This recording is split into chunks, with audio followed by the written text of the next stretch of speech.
Human Rights Watch, our non-state actor, it's a human rights group.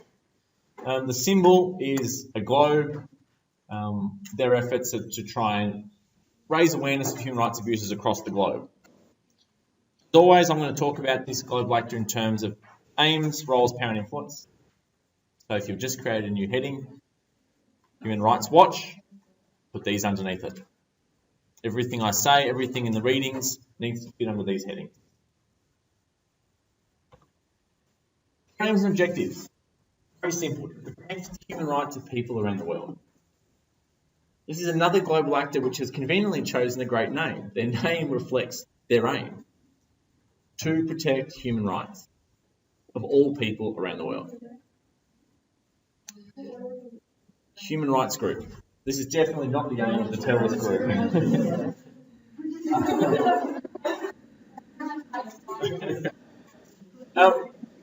Now the state designer says aims, plural, so we always need to have two. The second one I've chosen is quite straightforward, upholding political freedom. The ability to have a voice, the ability to vote, to express an opinion, free speech, that's all political. So pretty straightforward aims for this global actor. What do they do? So their roles, what they actually do, they research and advocate human rights. So often this involves journalists or researchers going away to a conflict zone, collecting data, collecting information, conducting interviews in order to present a particular view on a human rights issue. And you've got some of those issues there. We're going to go through a few of them. They investigate. That's why it's very closely linked to journalism. Lots of journalists jump on board for 2 or 3 months, do some work for Human Rights Watch. Unpaid work. And the reason they do this, the last doing, hence the active verb, they challenge governments and those in power to end abusive. They're really challenging the authority of the state, the authority of those in power who might be abusing their power. This is what human rights groups do. They see something happening, they believe it's an abuse of power, they go out and research the issue, they investigate, and they present their findings in some kind of way. Before we do that reading, I hope the next slide is, it is. So the answers to some of those issues are actually across the top there. The top left, you've got gay rights. So in some countries it's illegal to be gay, it can be punishable by death. So Human Rights Watch go to those countries, they collect information, they try and put pressure on the government. The middle one, we want to take a guess as to which one of those issues it might be referring to. Freedom of speech. Sorry, the middle one up here, I'm referring to. Top right. Yeah, legal detention. So it's an image of, anyone take a guess? Guantanamo Bay. What's Guantanamo Bay, Claire?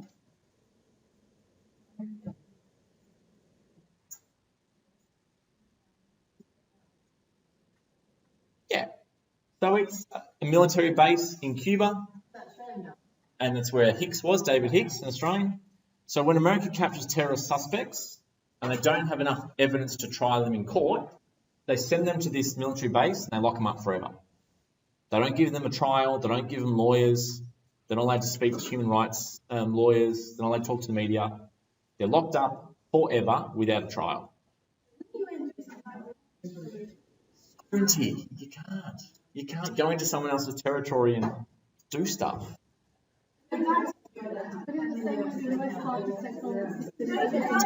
I guess it can. So, Human Rights Watch, legal detention is an issue. We want to raise this issue. Let's keep moving. Landmines. Again, not an issue here. Anyone who's travelled through parts of Southeast Asia, Vietnam, Cambodia, there are still huge tracts of land that you can't go near because they've got millions of landmines. They're leftovers from war.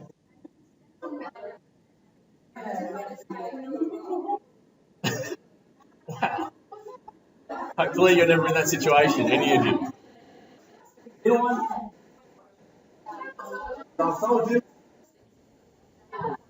Soldier. And torture technique called waterboarding. How it works?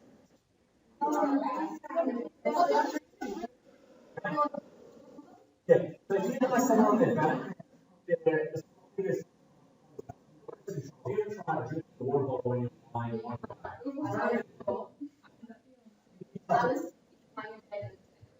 Counter lying on the back. So they lie potential terrorist suspects information from them, and they close up their nose and they pour water down. Essentially, what they're doing is drowning them a little bit at a time, hoping that they will end up with information. It's called waterboarding.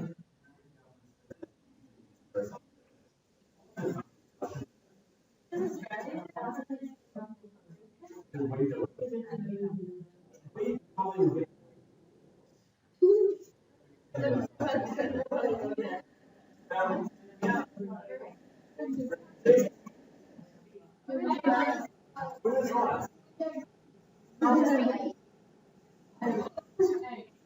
many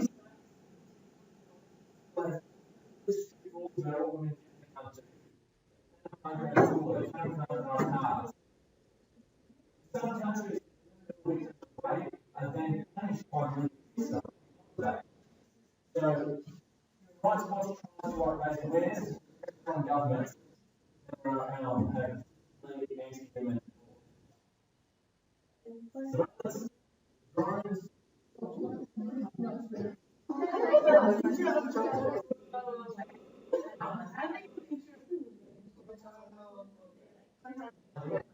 I guess the government was released to go there.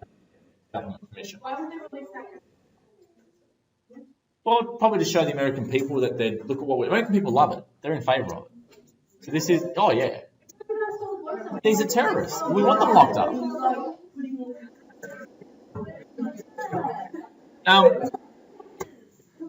All right. On page 26, and I have several examples.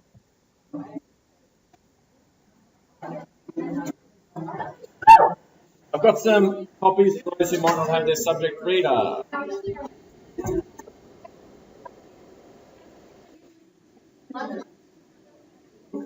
Bring it.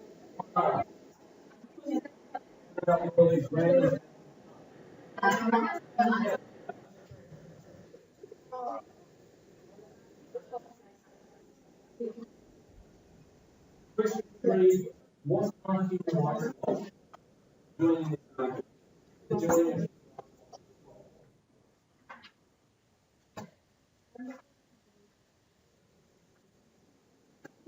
Let's just read the first page.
You don't have to write an answer, you can just scribble on the page. More of a rhetorical question.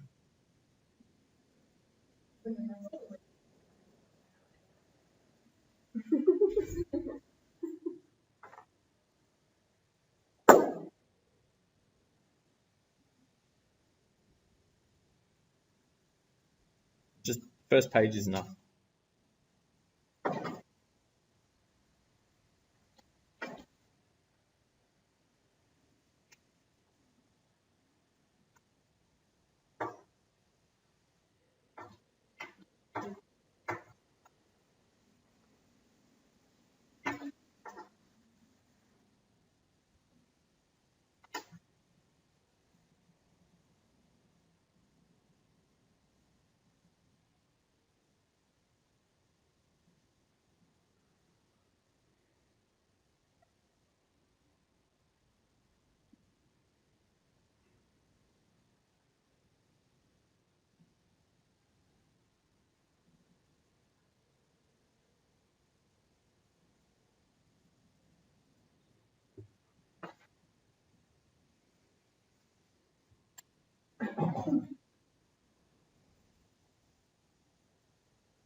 I can release the first page.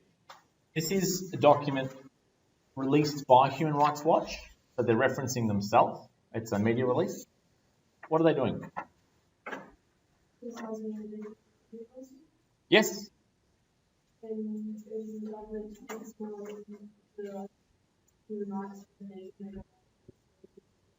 Which government? Which government?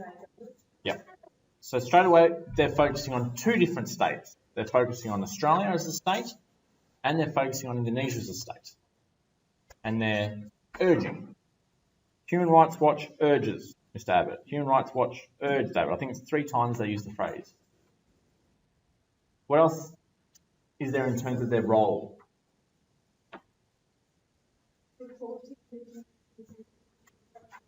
Absolutely. Specifically,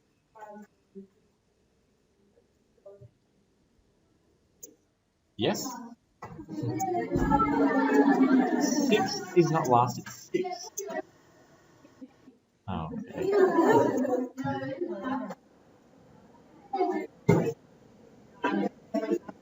okay. So they're reporting specifically certain situations in Indonesia. There's one more example of doing.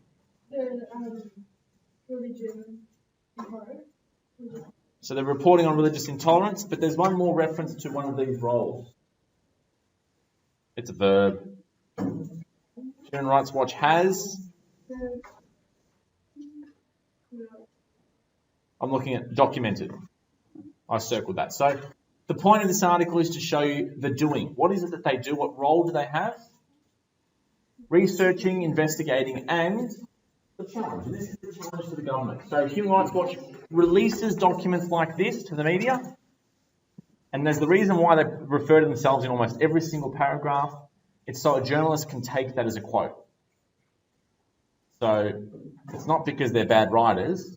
They prepare these things purposefully so journalists can grab bits of it and quote Human Rights Watch. So that's their roles. We've done the images. What power do they have? They have a form of cultural power. So the power to reveal human rights abuses is a form of power. It's a threat to states. When they send journalists to certain countries, to certain areas of the world, their power represents a threat to the state because they're going to reveal what that state is doing, how they're treating refugees, what are the conditions of people who are living in detention. What are the conditions of women experiencing rights abuses in Saudi Arabia and United Arab Emirates? So their power is to reveal details of human rights abuses and to point the finger, to say, look, Indonesia, you're not treating religious minorities well. Look, Thailand, you're abusing children, you're making them work at age 6 and you're not paying them. Look, Japan, you're whaling, it's illegal, stop it. Well, yes, because that's essentially all they can do. They can point the finger and talk. They don't have guns. They can't deploy peacekeepers.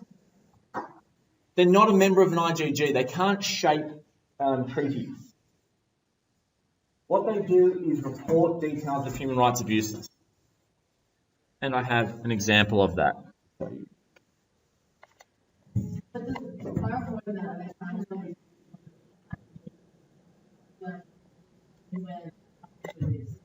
Yes, they are trying to influence IGGs and states and other global actors. They want to do something, and that is to influence what other global actors are doing in terms of human rights.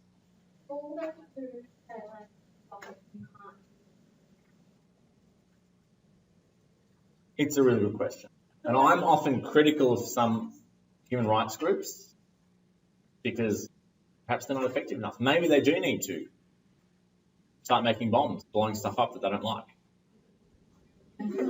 Wouldn't that make them more effective? If instead of protesting against the whalers, block the whalers' ship. That'll stop them whaling. Instead of protesting against the illegal detention, blow up the detention centre. But you've highlighted a problem with these actors, their influence. They're very limited.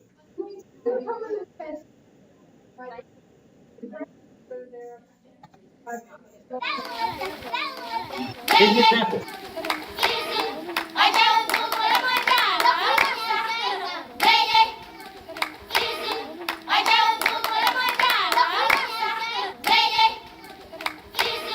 Children in Malawi, especially when they're young, they have very high hopes for the future. They dream about being doctors, they dream about being pilots. But the environment in which they live in does not always enable those dreams to come true.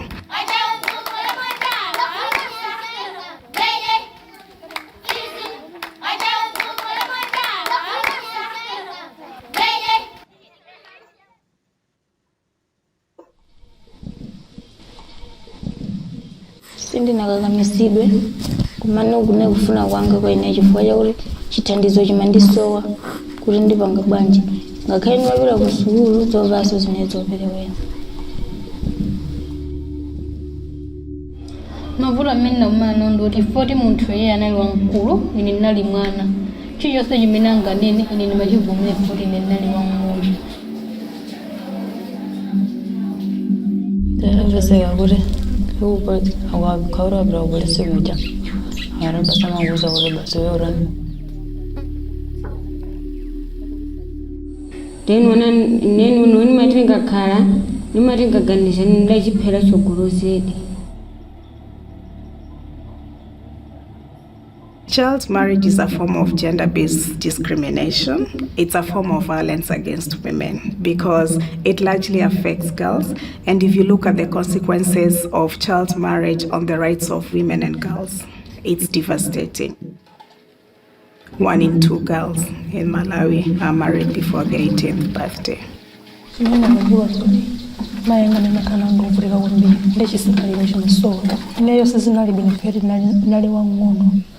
Mindu ndio mwe nali inayovura mandipweteka kwambiri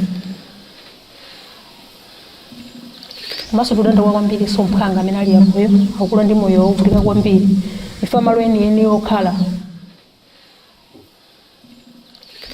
ndinali ndisadakonzeke koma ndikuzunzika kumene ndimazunzika kumene kunandipangitsa kuti ndipange zinthu ngati zimenezi koma munayo sinayi kumbukumbu yanga choti ndingakhale naye ndimene ndinali msinkhu wanga ndimakhala osangala kwambiri.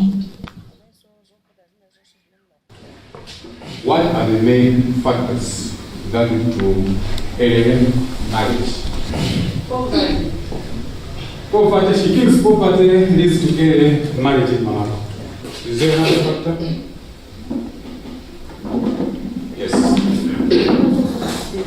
cultural practices. Parents forcing their children or girls to get married, yes? So what are the impacts of early marriage on us?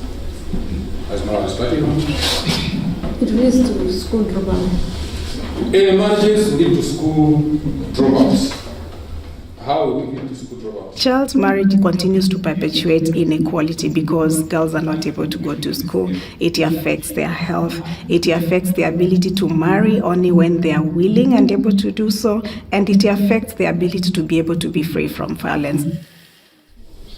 Sanga wamefora dondi zote kwa redwa mundiwa wameza daka mpana urenga mimba mpana dabeza ule mamuno jamangu nimenya umandikiranganza ndedabeza ule mimba janabira bajabe ntaonora ubiriza bende basabamba jarabwera sobana umva zonezo ndadangole basitie ule kunyumba. Pankani ya mwana uli akwatiwe sinayo sakundwera ugulu yache yatira pompo ndiye likatera usogolo azakhala ndi moyo wamavuto nye mwana akaphunzira zimakhala bwino kwambiri chifukwa amakhala akuchithandiza iye yekha amayima pa yekha osayembekeza makolo osemeza anthu eneya. VCE is a victim support unit. It's a space at the police station where women that are facing violence can go for help. It has helped actually to encourage women and girls to come forward to report violence, but challenges remain. So these registers are of about 110 pages, but we can complete this in 2 months. So you can imagine that the number of gender-based violence cases are reported almost every day. The accused of victims requiring our services, yet we don't have enough space.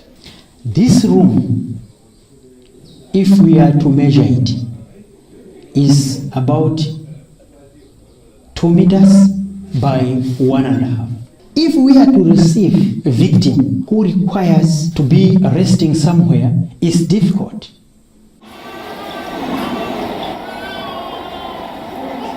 These girls, when they come over, they are still young, they're around 14, 15, they are scared because they are still young, not mature, either physically or even mentally. To compare with the number of young girls who were giving birth in those years, like in 1990s and nowadays, the number is increasing. Nakwati wajakachata nilini mwana nabeleka zangu ine nakwati wajifajoti makolo wanga nilibe ndeni matinga makhala na agogo matini kati ndizipita kusukulu amanuza kuti usamapite kusukulu tizilima ineyo nafuna pamavuto amene nali nawo kuti mwina ni masuka mulungu akanisunga ni moyo mwana wanga amene nabereka nzamuphunzitsa sukulu mwana wanga amene nabereka sizoti azakhala ngati naneso. In Malawi, there is no clear minimum age of marriage. The current law is very ambiguous. It has a lot of gaps. This is the Constitution of the Republic of Malawi, and the Section 22, subsection 1, says not. I'm going to have to stop it there. A powerfully sad video. If we come back to the roles, so how does something like this come to exist? You've got a group of researchers interested in an issue or passionate about an issue. They probably connect with people on the ground in Malawi. They do research on where to go. They investigate. They interview locals. They collect information. And then they present it. And they present it in a form that's accessible to us. So in this case, it's a YouTube video. It's their YouTube channel. And their aim is to have an influence on us, to have an influence on governments in the West, to try and address this particular human rights abuse. And there are dozens and dozens and dozens of videos. There's just one. There are a couple more linked there. We're not going to be able to watch them now. But you can see the Human Rights channel. You can only watch so many of the videos because they're quite sad. They're depressing. But they usually have some of the positive things they're doing or that are being done in places. And this does go in a way to Jess's comment about how influential can they be. We'll get to it on the last slide. Oh, we're up to now. How influential can they be? Well, they can be effective. Remembering, they transcend borders. This is Malawi we were talking about a moment ago. Most of us couldn't point to it on a map. Yet, we now know something about Malawi. We know something about the situation of young women in Malawi. So because of technology, a message, an aim about changing the condition of young female marriage in Malawi can be challenged. And they're effective because they use social and public media to communicate and raise issues. They're really good communicators. That was a well-constructed video. It was well edited, it was good quality, it was easy to access. So they use the technology available to us, social globalization, to raise issues that would otherwise be stuck within one state.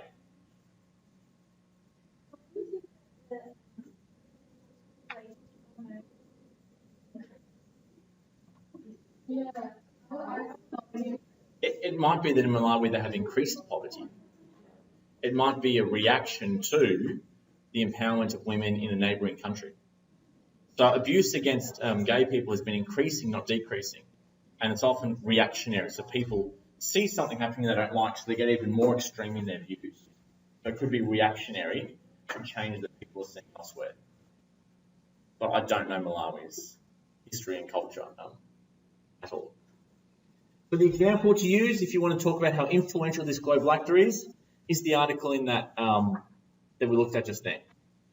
You can say they're influential because they get to raise issues like what Australia and Indonesia are doing to address the rights towards refugees in our region.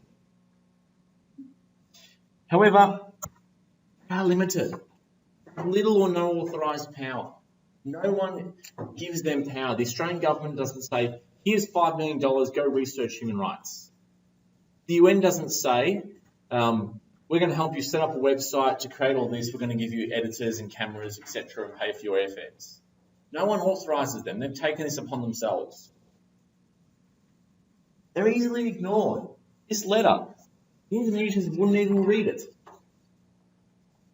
It's really easy to ignore letters. It's really easy to ignore protesters as well. Sometimes it's hard because they're there in front of your face, but it's easy to ignore them as well. You close the window, you put your headphones on. It's as if they're not even outside your building protesting. So it's easy to ignore human rights watch. If you never log onto the website, you're never going to get the reports. If you never watch the videos, you're never going to see what they're doing, what their issues are. Unlimited resources that exist based on donations.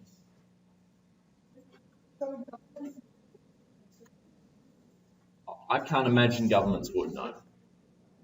It would be too politically difficult for governments to do it because then they have to justify why they're using this group. So NGOs by nature get most of their resources from donations or private investors.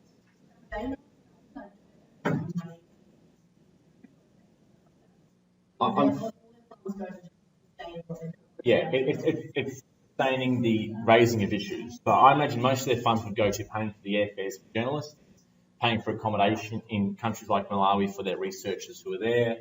Some of it would go towards the technology stuff, cost money for the videos and the rest of it. But they wouldn't have many resources to begin with. You know, this isn't the UN with billions of dollars. This isn't a state with hundreds of billions of dollars. This is a group of people. They've got local affiliates in a couple of dozen countries around the world, and they do what they can, mostly based on people volunteering. We read the article just then. I won't get you to do those 3 questions because we still need to do JI. But please do them in your time. This PowerPoint is on my portal. It, again, is just referring to the doing. What does human rights what does it want Australia to do? So it's really focusing on the roles of Human Rights Watch. This you can do. We've got these 1, 2, 3, 4, 5 questions with only 2-word answers. What are the best 2-word answers you can provide these 5 questions? You can see that they're ordered in terms of aim, role, an example, and then the last one's info.